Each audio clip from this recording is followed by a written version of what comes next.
King ijublay haduk kata-kata ya kaputay ulasiw kakuna hadur ubriw uwan hajing lamri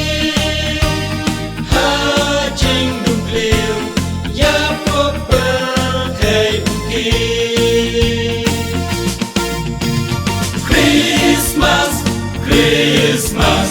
Christmas masuk yapi ha Bethlehem la kayu trai jongi ngin yamane ngin nginde ale ale ngin leksha Bethlehem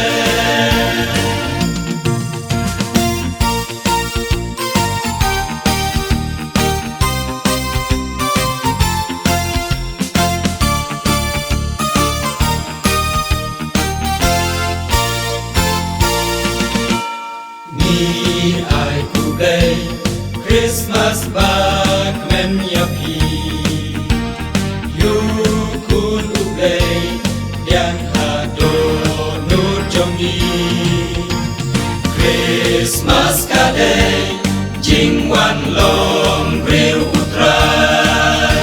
syaka putay uwan raka jingsha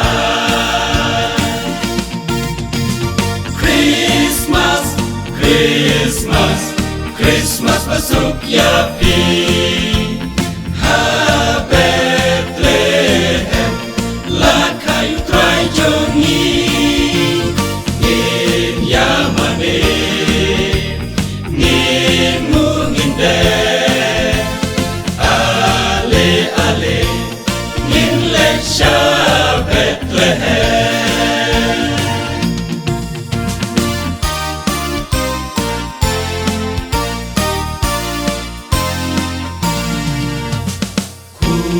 for Christmas kawan rajin kemen syangi kibril di bala jod laren step rengat wancing kabakasni hap deng jingklok ngiyok kabor bancok